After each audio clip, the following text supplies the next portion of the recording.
ملم یدعو اللہ یغضب علیہ، جو شخص دعا نہیں مانگتا اللہ تعالیٰ اس بندے سے ناراض ہوتے ہیں، جو شخص دعا نہیں مانگتا اللہ تعالیٰ اس بندے سے ناراض ہوتے ہیں۔ ایک حدیث مبارکہ میں ارشاد فرمایا ان اعجز الناس من عجز عن الدعاء، طبرانی شریف کی روایت ہے کہ انسانوں میں سب سے زیادہ عاجز وہ انسان ہے جو دعا مانگنے سے عاجز ہو جائے۔ اور ایک حدیث مبارکہ میں نبی علیہ السلام نے ارشاد فرمایا الدعاء سلاح المؤمن، دعا مومن کا اسلحہ ہے۔ جیسے انسان دشمنوں سے بچنے کے لیے اسلحہ کا استعمال کرتا ہے، بلاؤں سے، پریشانیوں سے، مصیبتوں سے، غموں سے بچنے کے لیے یہ دعا اسلحہ کی مانند ہوتی ہے۔ لہذا جو بندہ دعا کرتا رہتا ہے اللہ تعالیٰ ان کو ان پریشانیوں سے بچا لیتے ہیں۔ نبی علیہ الصلوۃ والسلام نے اپنے چچا حضرت عباس رضی اللہ عنہ کو فرمایا کہ اے چچا جان اکثر دعا بالعافیہ، اللہ تعالیٰ سے عافیت کی دعا مانگا کریں کہ اللہ تعالیٰ عافیت والا معاملہ فرمائے۔ چنانچہ حدیث مبارکہ میں ہے کہ بندہ جب بھی دعا مانگتا ہے اللہ تعالیٰ اس کی دعا کو قبول کرتے ہیں، مگر اس کی 3 مختلف شکلیں ہیں۔ پہلی شکل یہ کہ جیسے مانگا ویسے قبول کر لی، اور دوسری کہ ویسے قبول کرنی تو اس کے لیے بہتر نہیں تھی تو اللہ تعالیٰ اس کے بدلے کوئی بلا، کوئی مصیبت اس سے دور کر دیتے ہیں۔ ایکسیڈنٹ ہوتے ہوتے بچ گیا، وہ کوئی مانگی ہوئی دعا تھی، سخت ایکسیڈنٹ ہوا، ساتھ والے مر گئے، یہ بچ گیا، تو اس کی جو جان بچی اس کی کوئی دعا تھی۔ تو یہ دعا کے اثرات ہوتے ہیں۔ چھوٹا بچہ بیماریوں سے بچا رہا، حالانکہ اور بچے وائرس کی وجہ سے بیمار ہو گئے، یہ دعا کا اثر تھا۔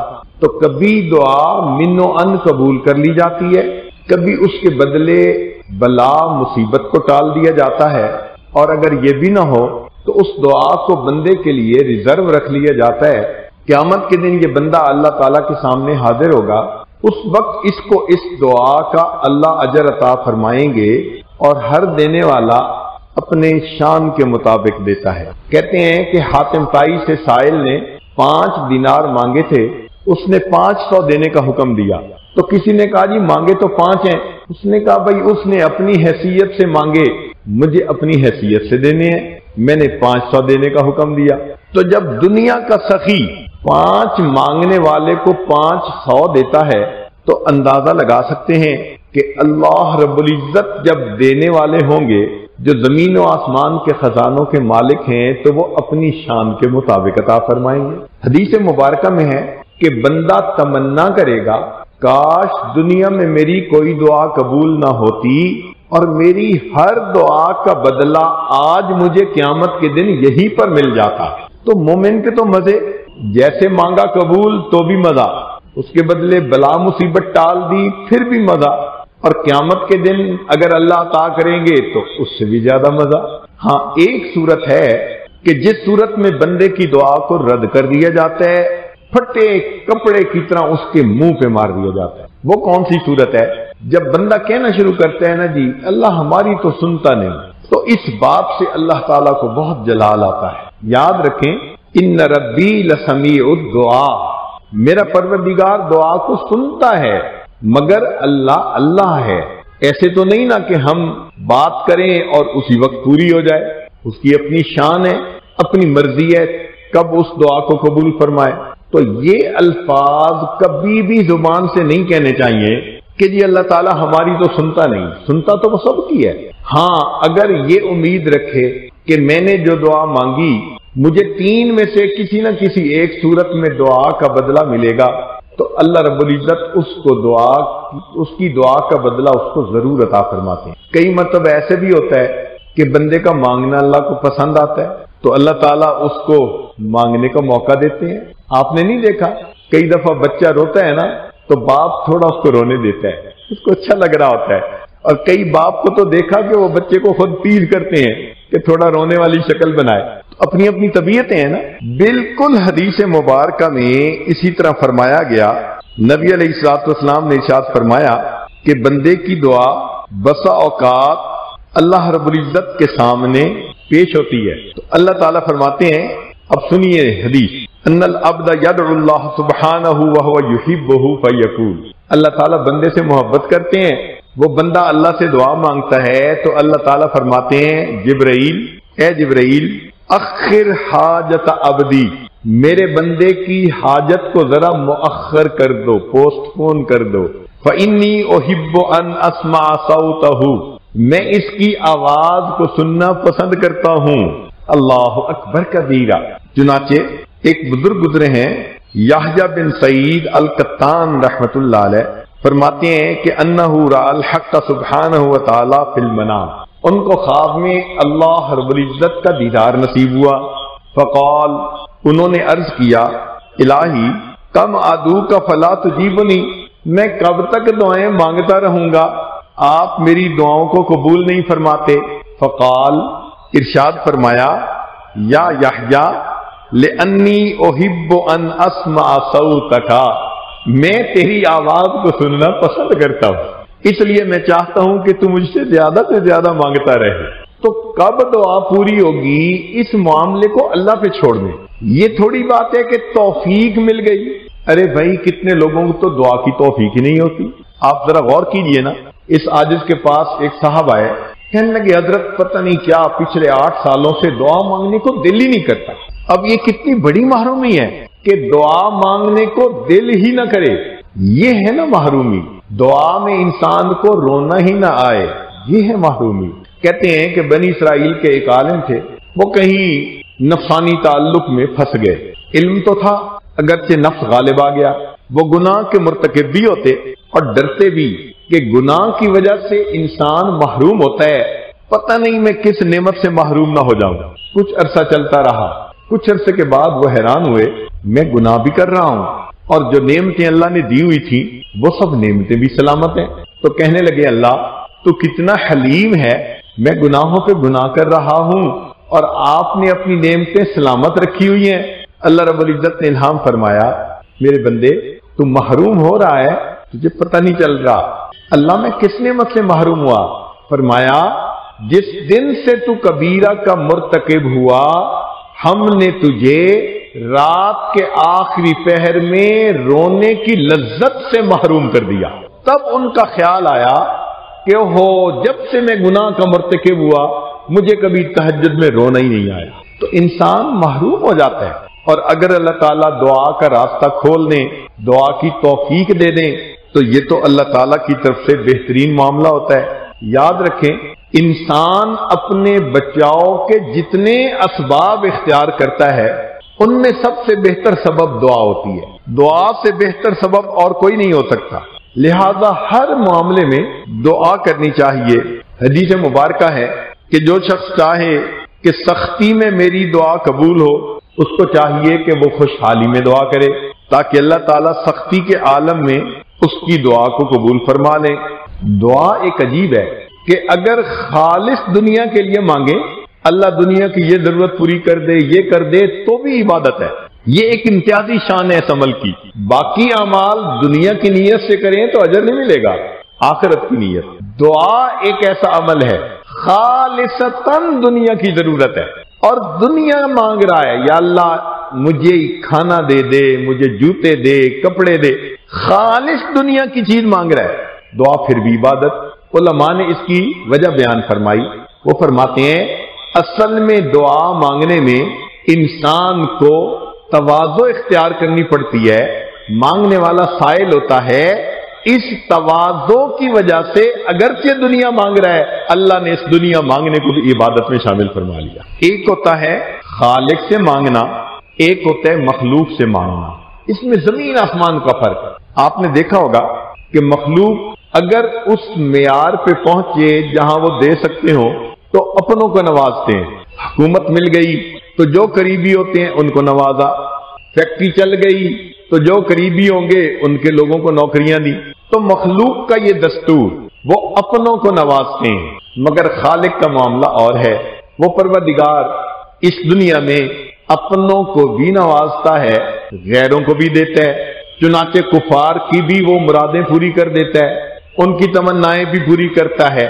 وہ پروردگار اس دنیا کے اندر رحمان کی صفت کا ظہور کرتا ہے، جہاں وفادار کو دیتا ہے وہاں غدار کو بھی دیتا ہے، بلکہ سمجھ لیں کہ وفاداروں کو تو دال روٹی پہ ہی خوش کر دیتا ہے۔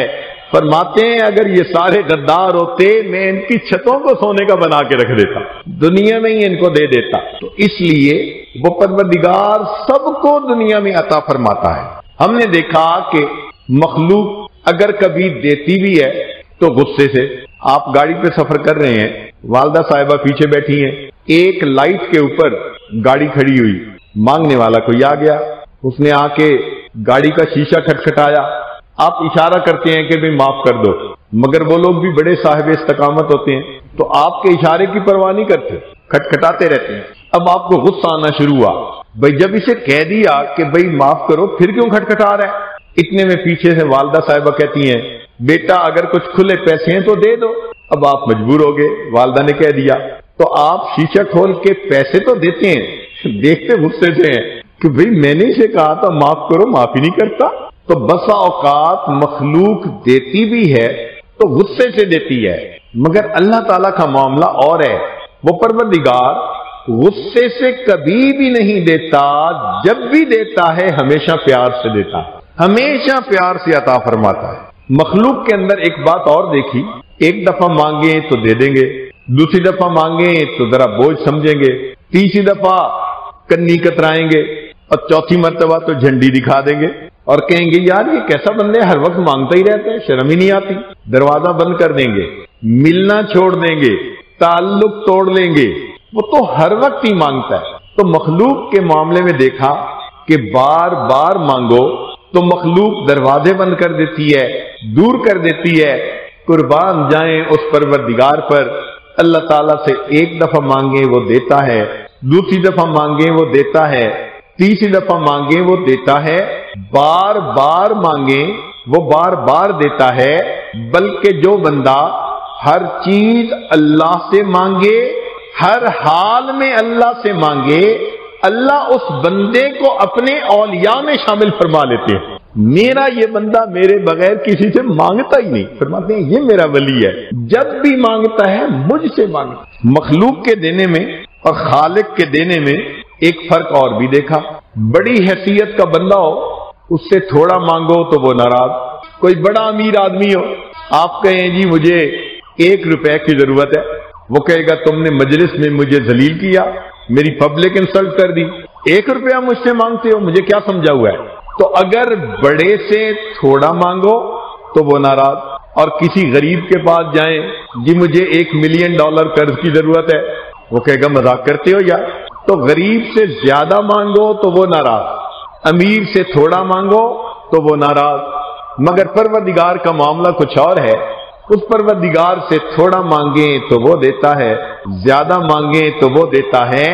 حتیٰ کہ کتابوں میں لکھا اگر کوئی بندہ اپنے جوتے کا ٹوٹا ہوا تسمہ بھی اللہ سے مانگتا ہے، اللہ بندے کو وہ تسمہ بھی خوش ہو کر عطا فرما دیتا۔ ایک ہم نے فرق اور بھی دیکھا، کسی کے پاس جائیں جی مجھے ضرورت ہے، وہ کہے گا جی میرا بڑا دل چاہتا ہے کہ میں آپ کو خالی نہ بھیجوں، کاروبار ہی نہیں چل رہا، حالات ہی سازگار نہیں ہے۔ تو مخلوق مدد کرنا چاہتی ہے مگر حالات سازگار نہیں ہوتے۔ مگر اللہ رب العزت کے ہاں تو معاملہ اور ہے، وہاں تو نہ بجٹ کی کمی نہ خزانے کی کمی۔ جب بھی بندہ اللہ سے مانگتا ہے اللہ رب العزت اپنے بندے کو ہمیشہ عطا فرماتے ہیں اور خوش ہو کر عطا فرماتے ہیں۔ ایک فرق ہم نے اور بھی دیکھا، مخلوق کا دروازہ دن میں کھلا ہوتا ہے، رات کو بند ہوتا ہے۔ دوست ہے تو دفتر دن میں کھلا ہوگا، دکان دن میں کھلی ہوگی، ملنے کے اوقات آفس دن میں کھلا ہوگا، رات کو دفتر بند، صاحب آرام کر رہے ہیں۔ تو دن میں دفتر کھلتے ہیں دروازے، رات کو دروازے بند ہو جاتے ہیں۔ لیکن اس پروردگار کی شان کچھ اور ہے، اس سے بندہ دن میں مانگے دن میں بھی دروازہ کھلا ہوتا ہے، رات میں مانگے تو رات میں بھی دروازہ کھلا۔ وہ فرماتے ہیں لا تأخذہ سنۃ ولا نوم، اس پروردگار کو نہ اونگ آتی ہے نہ نیند آتی ہے۔ ایسا نہ ہو کہ میرا بندہ مجھ سے مانگے اور دینے والا اونگ رہا ہو۔ فرمایا ہم نیند اور اونگ سے بھی منزہ اور مبرہ ہیں، ہم ہر وقت جاگنے کی حالت میں، میرا بندہ جب مانگے گا اپنے دینے والے کو جاگتا پائے گا۔ ایک بات اور بھی دیکھی، مخلوق سے اگر ایک کام کروا لیا تو پھر ان کی بھی توقعات ہو جاتی ہیں، چنانچہ دوسری دفعہ جائیں تو پوچھتی ہیں بھئی کیا لائے ہو، کوئی گفٹ لائے یا نہیں؟ تو مخلوق کے دروازے پہ جاؤ تو پوچھا جاتا ہے کیا لائے ہو۔ اللہ کا معاملہ کچھ اور ہے۔ جب بھی جاؤ اللہ کے دروازے پر، اللہ تعالیٰ یہ نہیں پوچھتے کیا لائے ہو، ہاں بندے سے اتنا پوچھتے ہیں میرے بندے تم مجھ سے کیا لینے کے لیے آئے ہو۔ بادشاہوں کے دروازے پہ جب کوئی جاتا ہے تو بادشاہ نہیں پوچھا کرتے کہ کیا لائے ہو، بادشاہ پوچھا کرتے ہیں کیا لینے کے لیے آئے ہو۔ تو ہمیں چاہیے کہ ہم اس پروردگار سے مانگیں، مخلوق سے مانگنے کی ضرورت ہی ختم ہو جائے گی اگر ہمیں اللہ رب العزت سے مانگنا آ گیا۔ مگر مشکل یہ ہے کہ آج کل ہم دعائیں پڑھتے ہیں، دعائیں کرتے نہیں ہیں۔ دعائیں پڑھنے سے دعا قبول نہیں ہوتی، دعا مانگنے سے دعا قبول ہوتی ہے۔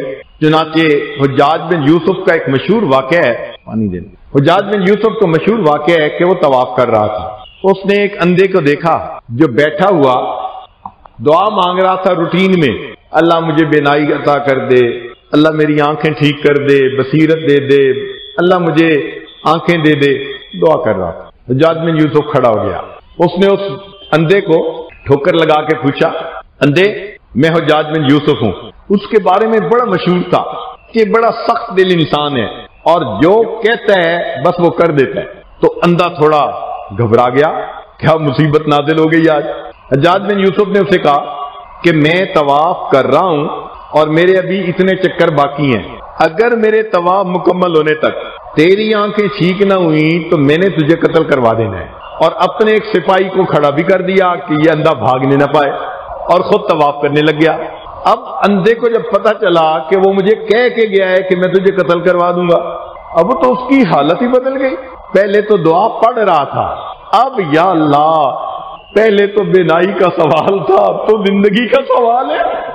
جو رویا، جو مانگا اس نے، کہتے ہیں کہ حجاج بن یوسف کے آنے سے پہلے اللہ نے اس کو بینائی عطا کی۔ حجاج بن یوسف نے اسے کہا کہ جیسے تم پہلے دعا کر رہے تھے نا، ساری عمر حرم میں بیٹھ کے کرتے رہتے، تمہاری وہ دعا قبول نہ ہوتی، تم پڑھ رہے تھے دعا، جب تمہارے دل کو چوٹ لگی نا اور دل تڑپا، اب تم نے دعا مانگی، اور اللہ کا وعدہ ہے امن یجیب المضطر اذا دعا۔ آج کل ہم نے اکثر دیکھا ہے کہ لوگ دعائیں مانگتے نہیں بلکہ ایسے دعا کرتے ہیں جیسے کام ذمہ لگا رہے ہیں۔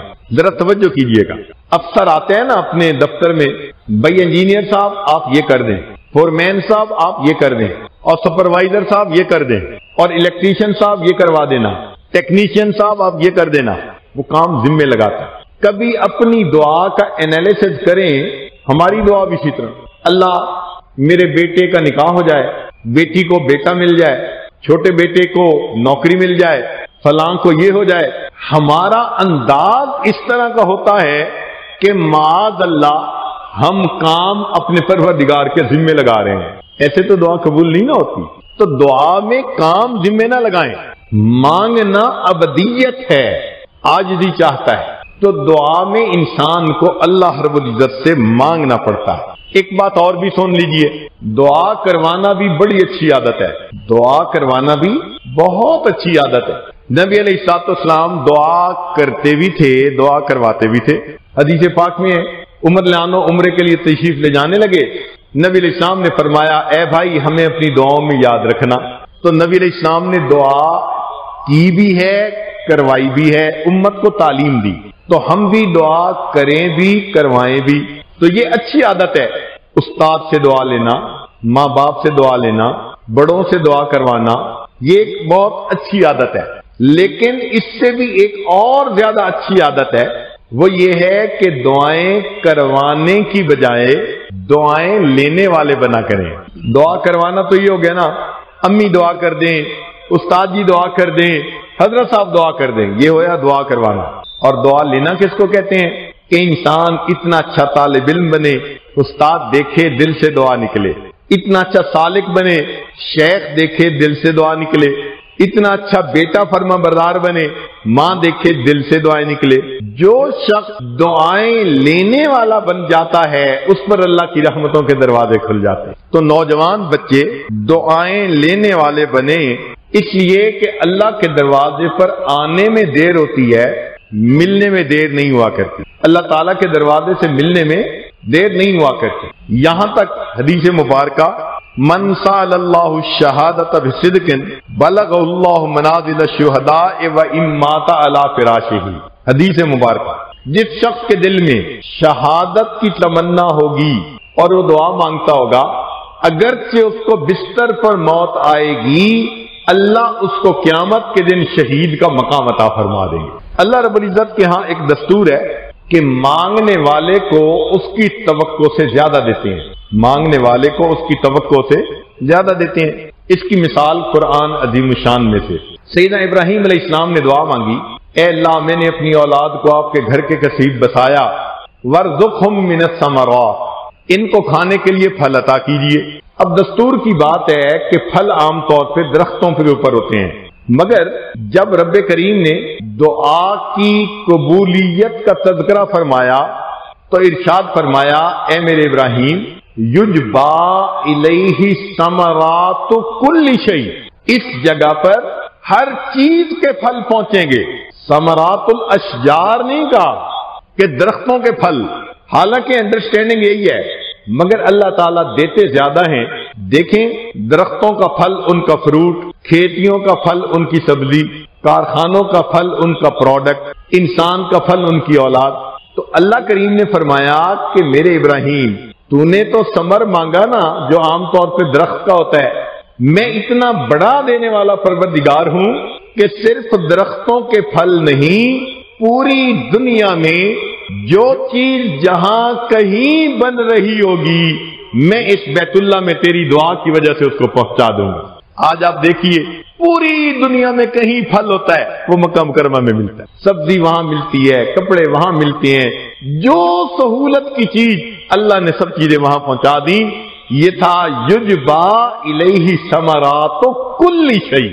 عمر رضی اللہ تعالیٰ عنہ ایک مرتبہ عمرے کے سفر سے واپس آ رہے ہیں، ایک میدان کے اندر رات کو سو گئے، تہجد کے لیے آنکھ کھلی تو 14ویں کا رات چمک رہا تھا۔ آسمان کے چاند کو دیکھ کے ان کو مدینہ طیبہ کا چاند یاد آیا، نبی علیہ الصلوۃ والسلام کی یاد آئی۔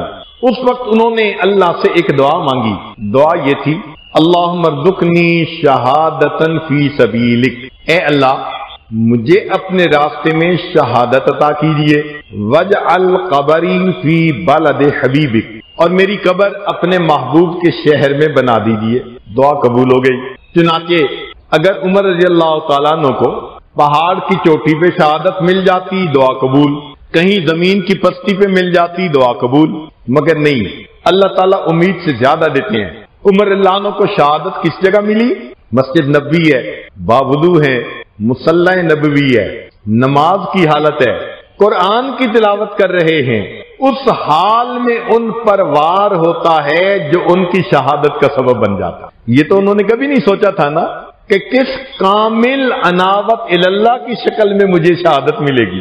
پھر اگر ان کو جنت بقیع میں دفن ہونے کی سعادت مل جاتی تو دعا قبول، وجعل قبری فی بلد حبیبی، مگر دینے والے کی دین بڑی۔ اللہ تعالیٰ نے فرمایا میرے محبوب کے پیارے مجھ سے دعا مانگی کہ آقا کے شہر میں میری جگہ آخری وقت میں بنے، میں جنت بقیع میں نہیں اپنے محبوب صلی اللہ علیہ وسلم کے قدموں میں گنبد خضرا میں تمہیں جگہ عطا فرما دیتا۔ تو مانگنے والے نے جب بھی مانگا دینے والے کی دین اس سے بڑی ہے، وہ پروردگار امیدوں سے بڑھ کر عطا فرما۔ کئی مرتبہ ذہن میں یہ بات آتی ہے اور جی ہم تو دعا کے قابل ہی نہیں ہیں، بڑے گناہگار ہیں۔ کبھی بھی اس وجہ سے دعا سے نہ رکیں کہ ہم گناہگار ہیں، اس لیے کہ وہ پروردگار صرف نیکوکاروں کی دعا کو قبول نہیں کرتا، وہ گناہگاروں کی دعا کو بھی قبول کر لیتا ہے۔ سفیان بن عیینہ انہوں نے ایک عجیب بات کہی، فرماتے ہیں لا یمنعن احدا الدعاء ما یعلم فی نفسہ، تم میں سے کسی بندے کو یہ بات دعا سے روک نہ دے کہ وہ اپنے دل میں سوچے کہ میرے اندر تو بڑے گناہ ہیں۔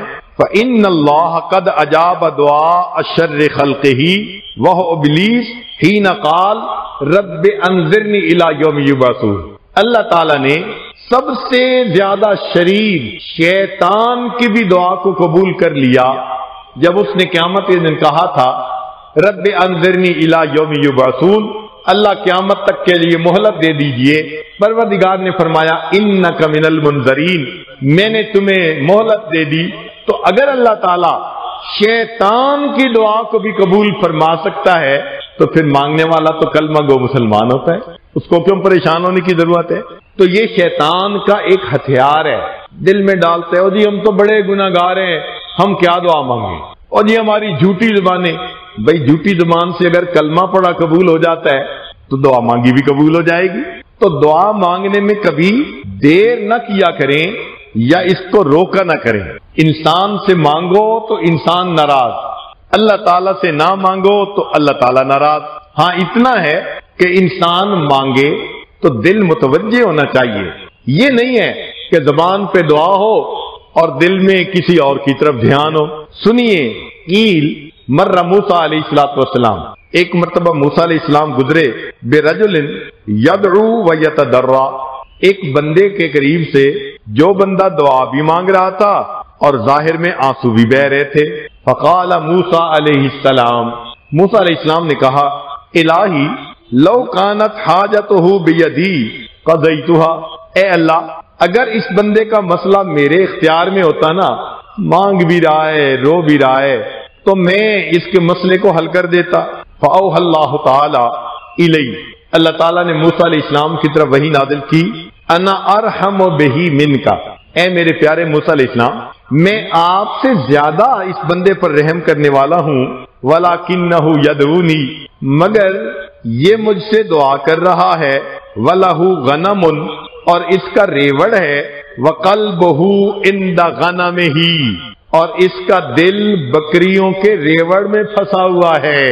وَإِنِّي لَا أَسْتَجِيبُ لِعَبْدٍ يَدْعُونِي وَقَلْبُهُ عِنْدَ غَيْرِي، اور میں نہیں ایسی دعا کو قبول کرتا دعا مجھ سے مانگے دل کسی اور کے پاس ہو۔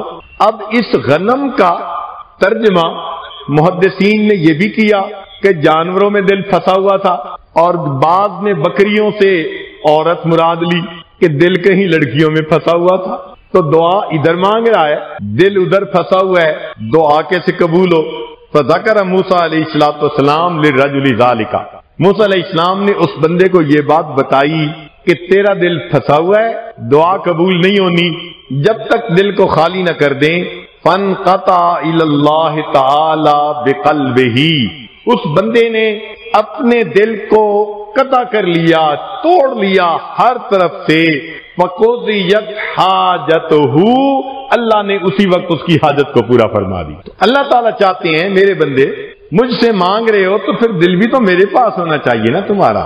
چنانچہ ایک حدیث مبارکہ میں ہے اوحى اللہ الی عیسیٰ علیہ السلام، اللہ تعالیٰ نے عیسیٰ علیہ السلام کی طرف وحی نازل فرمائی، حب لی من قبلک الخشوع، اپنے دل سے مجھے خشوع دے دیجیے، ومن بدنک الخضوع، اور بدن کی طرف سے خضوع یعنی با ادب با وقار دعا مانگنا، ومن عینک الدموع، اور اپنی آنکھ سے آپ آنسو کا قطرہ دے دیجیے، ثم ادعونی، پھر دعا کیجیے، استجب لکا، میں دعا کو قبول کروں گا، فإنی قریب مجیب، بے شک میں دعا کو قبول کرنے والا ہوں۔ چنانچہ انسان اگر اللہ تعالیٰ سے دعائیں مانگے اللہ تعالیٰ اس کی دعاؤں کو قبول فرماتے ہیں۔ کئی دفعہ ایسے ہوتا ہے کہ بندہ دعا مانگے تو فوری آثار ظاہر نہیں ہوتے، تو دعا مانگنا نہ چھوڑے، مانگتا رہے مانگتا رہے۔ کئی ایسے بھی بزرگ تھے 25 سال بعد دعا قبول، 50 سال بعد ان کی دعا قبول ہوئی اور انہوں نے آنکھوں سے قبول ہوتے دیکھی۔ تو ٹائم لگتا ہے مگر اللہ قبول فرما لیتے ہیں۔ آپ نے دیکھا ہوگا نا کہ بچہ کہتا ہے امی مجھے آئس کریم دے دیں، کہتے ہیں نہیں تیرا گلا خراب ہے نہیں دینا، وہ روتا ہے دے دیں، نہیں دینا، ماروں گی، روتا ہے بھائی نہیں دینا، شروع میں ماں کرتی رہتی ہے اور بچہ بھی روتا رہتا ہے مانگتا رہتا ہے، دل آخر وہی ماں ہوتی ہے آئس کریم اٹھا کے دے دیتی ہے، اچھا بھائی کھا لو۔ تو اللہ رب العزت کے ہاں بھی معاملہ ایسا، بندہ روتا ہے مانگتا ہے، بالآخر اللہ تعالیٰ دروازے کو کھول دیتے ہیں۔ چنانچہ قال صلی اللہ علیہ وسلم، نبی علیہ السلام نے فرمایا، بڑی پیاری حدیث ہے، والذی نفسی بیدہ، قسم ہے اس ذات کی جس کے قبضے میں میری جان ہے. ان العبد لیدعو اللہ تعالی وہو علیہ غضبان. بندہ اللہ سے دعا مانگتا ہے اور اللہ تعالیٰ بندے سے ناراض ہوتے ہیں. غضبان، ناراض. ویورد عنہ، اللہ اعراض فرماتے ہیں، اس کی دعا کو قبول نہیں کرتے. ثم یدعو، وہ بندہ پھر دعا مانگتا ہے. ویورد عنہ، اللہ پھر اعراض فرماتے ہیں. ثم یدعو، پھر وہ مانگتا ہے. ویورد عنہ، اللہ پھر اعراض کرتے ہیں. ثم یدعو، پھر جب چوتھی دفعہ مانگتا ہے. فیقول اللہ تعالی للملائکہ، اللہ ملائکہ سے فرماتے ہیں ابا عبدی ان یدعو غیری. لگتا ہے میرے بندے نے یہ فیصلہ کر لیا میرے غیر سے نہیں مجھ سے ہی مانگتا رہے گا. فقد استجبت لہ، چلو میں نے اس کی دعا کو قبول فرما لیا. تو بار بار مانگنے سے پھر اللہ تعالیٰ بندے کی دعا کو قبول فرما لیتے ہیں. تو ہمیں بھی چاہیے کہ ہم اللہ رب العزت سے مانگیں تو بار بار مانگیں، صرف ایک بار مانگ لینا کافی نہیں ہوتا. اب یہاں پر نقطے کی بات، لب لباب، کہ اللہ تعالیٰ کو دو چیزیں پسند ہیں جن کی وجہ سے دعا قبول ہوتی ہے. ایک تو یہ کہ اللہ تعالیٰ کے سامنے بندہ اپنے عمل کا وسیلہ پیش کرے، اپنے عمل کا وسیلہ پیش کرے. اس کی دلیل حدیث مبارکہ بخاری شریف کی روایت ہے. بنی اسرائیل کے 3 بندے پھنس گئے تھے، چٹان آ گئی تھی غار کے دروازے. ان میں سے ایک نے اپنا عمل پیش کیا، ماں باپ کی خدمت، چٹان ہٹ گئی. دوسرے نے پیش کیا اللہ میں تیرے ڈر کی وجہ سے زنا سے بچا، چٹان اور ہٹ گئی. تیسرے نے عمل پیش کیا کہ میں نے تیری خاطر ایک بندے کی امانت میں خیانت نہ کی، اللہ نے چٹان ہٹا دی، ان کو نجات عطا فرما دی. تو اس حدیث مبارکہ سے پتہ چلا کہ یا تو بندہ اپنے عملوں کو پیش کرے. کہتے ہیں کہ شیخ عبدالحق مدد دہلوی رحمۃ اللہ علیہ کا زمانہ تھا. دہلی میں ایک دفعہ بہت قحط پڑا. شہر کے علماء نے اعلان کیا سارے لوگ میدان میں جمع ہو جائیں، اپنے بچوں کو بھی لائیں، جانوروں کو بھی لائیں، اور سب دھوپ میں کھڑے ہو کے اللہ سے مانگیں اللہ بارش عطا کر دے. اشراق کے وقت سے مانگنا شروع کیا. عصر کا وقت ہو گیا، آسمان کے بادل کا نام و نشان نہیں. لوگ حیران تھے، ہزاروں انسان رو رہے ہیں، عورتیں رو رہی ہیں، بچے رو رہے ہیں، اب تو جانور بھی پریشان ہو گئے، مگر اللہ کی رحمت متوجہ نہیں ہوئی. اتنے میں ایک نوجوان اونٹ کے اوپر کسی سواری کو لے کے جا رہا تھا. اس نے جب مجمع دیکھا، سواری کو روکا اور جا کے پوچھا کہ لوگ کیوں جمع ہیں؟ انہوں نے کہا جی اشراق کے وقت سے لے کے عصر کا وقت ہو گیا، دعا مانگ رہے ہیں، دعا قبول ہی نہیں ہو رہی. اس نے کہا اچھا. وہ سواری کے پاس واپس آیا اور وہاں کھڑے ہو کے اس نے کوئی دعا مانگی. اسی وقت آسمان کے اوپر سے بارش نازل ہونی شروع ہو گئی. تو علماء بڑے حیران تھے. وہ اس بچے کے پاس گئے، اے نوجوان تیرا کون سا عمل تھا کہ جس کے صدقے اللہ نے رحمت کر دی؟ اس نے کہا اس اونٹ کے اوپر میری والدہ سوار ہیں اور مجھے ان کی زندگی کا پتہ ہے، تقیہ نقیہ، پاک صاف عفیف زندگی گزارنے والی تھی. میں آیا اور میں نے ان کی چادر کا ایک کونا پکڑ کے دعا مانگی، اے اللہ میں اس ماں کا بیٹا ہوں جس نے پاک دامنی کی زندگی گزاری ہے، اللہ تجھے اس کی پاک دامنی کا واسطہ اپنے بندوں پر بارش برسا دے. رب کریم کو یہ بات اتنی پسند آئی، اسی وقت بارش عطا فرما. تو بھائی ایک طریقہ تو یہ کہ انسان اپنے عمل پیش کرے، مگر ہمارے کیس میں تو یہ ممکن ہی نہیں. ہمیں تو اپنی زندگی میں کوئی ایک عمل بھی نظر نہیں آتا جو اللہ کے سامنے پیش کرنے کے قابل ہو. ایک دن ایسا نہیں جو گناہوں کے بغیر گزرا ہو. تو پھر ہم اپنا عمل کیسے پیش کر سکتے ہیں؟ کون جرأت کر سکتا ہے وہ اپنی عبادت کو اللہ کے حضور پیش کر سکے؟ لہذا یہ عمل آج ہم جیسے گناہگاروں کے لیے تو پیش کرنے کے قابل نہیں. البتہ ایک اور بات ہے جس کو اللہ تعالیٰ پسند فرماتے ہیں، وہ کیا ہے؟ اس کو کہتے ہیں اعتراف جرم. کیا کہتے ہیں؟ اعتراف جرم. اپنے گناہوں کا اعتراف کر لینا، جرم کا اعتراف کر لینا، اللہ کے سامنے اپنے گناہگار ہونے کا اعتراف کر لینا، معافی مانگ لینا. جو بندہ جرم کا اعتراف کر لیتا ہے اللہ تعالیٰ اس کے اعتراف سے بھی پسند فرما کے اس کی توبہ کو قبول کر لیتے ہیں، اس کی دعا پوری کر دیتے ہیں. چنانچہ اس سلسلے میں ایک واقعہ سن لیجئے. اندلس میں ایک مرتبہ قحط پڑ گیا، بارش نہیں ہوتی تھی۔ سن 350 ہجری کا واقعہ ہے۔ علماء نے فیصلہ کیا کہ سارے لوگ ایک میدان میں جمع ہو جائیں اور اللہ سے دعا مانگے۔ چنانچہ سارے لوگ آ گئے، سارا دن دعا مانگتے رہے اور دعا قبول نہ ہوئی۔ کسی نے جا کے بادشاہ کو بتایا، بادشاہ کا نام تھا عبد الرحمن ناصر، کہ جناب ساری پبلک کتنے وقت سے دعا مانگ رہی ہے مگر دعا قبول نہیں ہو رہی۔ تو عبد الرحمن ناصر سر سے تاج اٹھا کر بیٹھا ہوا تھا، ننگے پاؤں ننگے سر اپنے دربار سے نکلا اور اسی طرح دوڑتا ہوا آیا اور لوگوں میں گھل مل کے ہاتھ اٹھائے اور دعا مانگنے لگا، اللہ بڑا قصوروار تو میں ہوں اور میرے قصوروں کی وجہ سے اللہ اپنے بندوں کو تو تنگی میں نہ ڈال دیجئے، میں معافی مانگتا ہوں، مجھے معاف کر دیجئے اور مجھے معاف فرما کر اپنے بندوں کو نعمت عطا فرما۔ ابھی ہاتھ نیچے نہیں ہوئے تھے، اللہ نے اسی وقت بارش عطا فرما دی۔ تو اعتراف جرم کو بھی اللہ پسند فرماتے ہیں۔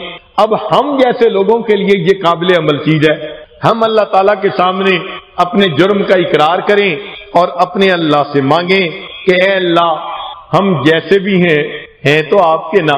کہتے ہیں کہ ایک عورت تھی، خاوند ناراض ہوا اور ناراض ہو کے کہنے لگا، نہ تیرے پاس شکل ہے نہ عقل ہے، نہ بڑے خاندان کی، نہ مال، نہ یہ نہ وہ، تیرے پاس ہے کیا؟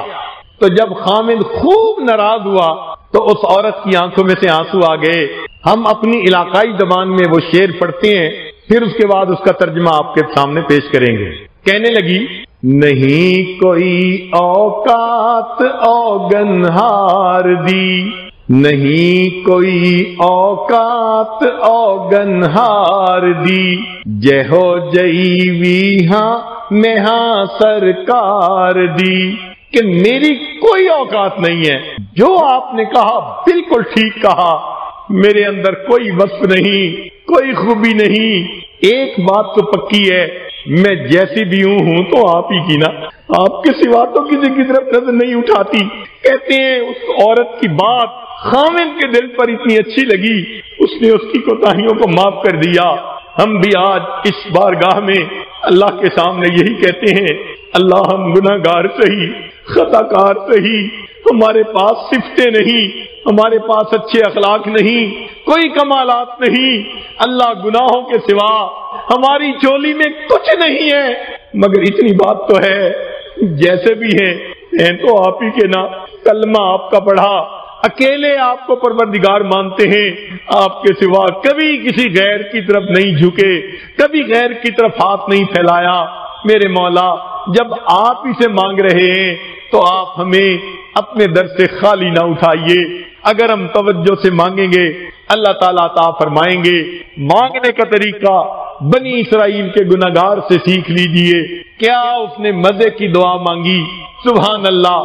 امید ہے کہ آپ دل کے کانوں سے اس واقعے کو سنیں گے اور اپنی زندگی میں اس سے فائدہ اٹھائیں گے۔ فرماتے ہیں وہب ابن منبہ رحمت اللہ علیہ اس کے راوی ہیں، فرماتے ہیں کان فی زمن موسیٰ علیہ السلام شاب آتن مصرف علی نفسہ، ایک نوجوان تھا، بڑا سرکش تھا، اپنی جانوں پہ ظلم کرتا تھا، نفس کا پجاری تھا، نفسانی شیطانی شہوانی گناہوں میں لگا رہتا تھا، اتنا گناہ کرتا تھا کہ بستی کے لوگوں نے مل کر مشورہ کیا کہ اس کو منع کر دو، اگر یہ باز نہ آیا ہم اسے دھکے دے کے شہر سے نکال دیں گے۔ چنانچہ وہ کچھ دن تو بچا رہا، پھر اس نے گناہ کا ارتکاب کیا۔ اب تو بستی والوں نے خوب پٹائی بھی کی اور اس کو اپنی بستی سے نکال بھی دیا۔ فَأَخْرَجُوهُ مِن بَيْنِهِمْ لِسُوءِ فِعْلِهِ، اس کے برے کام کی وجہ سے بستی والوں نے اس کو اپنے بستی میں سے نکال دیا۔ اب بستی سے باہر نکل کے ویرانے میں وہ رہ گیا۔ اللہ کی شان، چند دن وہاں رہا، نہ کھانا تھا نہ پینا تھا نہ کوئی اور چیز تھی، بیمار ہو گیا، کوئی دوائی دینے والا نہیں تھا، کوئی پرسان حال نہیں تھا۔ اس ویرانے کے اندر اس کی وفات ہو گئی۔ فَحَضَرَتْهُ الْوَفَاةُ فِي خَرْبَةٍ عَلَى بَابِ الْبَلَدِ، شہر کے دروازے کے سامنے ویرانے میں اس کی وفات ہو گئی۔ فَأَوْحَى اللَّهُ إِلَى موسیٰ علیہ الصلوۃ والسلام، اللہ تعالیٰ نے موسیٰ علیہ السلام کی طرف وحی نازل فرمائی، اِنَّ وَلِيًّا مِّنْ أَوْلِيَائِي، میرے اولیاء میں سے ایک ولی، حَضَرَهُ الْمَوْتُ فَاحْذُرْهُ، اس کو موت آ گئی ہے، آپ جائیے، وَغَسِّلْهُ، اس کو غسل دیجئے، وَصَلِّ عَلَيْهِ، اور اس کی نماز جنازہ پڑھیے، وَقُلْ، اعلان کر دیجئے، لمن کثر عصیانہ، جس بندے کے گناہ بہت زیادہ ہو، یحضر جنازتہ، اگر وہ اس کے جنازے پڑھنے کے لیے حاضر ہو جائے، لأغفر لہم، تو میں ان کے گناہوں کو بھی معاف کر دوں گا، واحملہ الی لاکرم مثواہ، اس کو میرے پاس لائیے، دفن کر دیجئے، میں اپنے اس بندے کا اکرام کروں۔ فنادا موسیٰ علیہ الصلوۃ والسلام، موسیٰ علیہ السلام نے اعلان کروا دیا، فی بنی اسرائیل، بنی اسرائیل میں، فکثر الناس، بہت سارے لوگ جمع ہوں گے، ہر بندہ چاہتا تھا کہ جنازہ پڑھنے سے گناہ معاف ہوں گے۔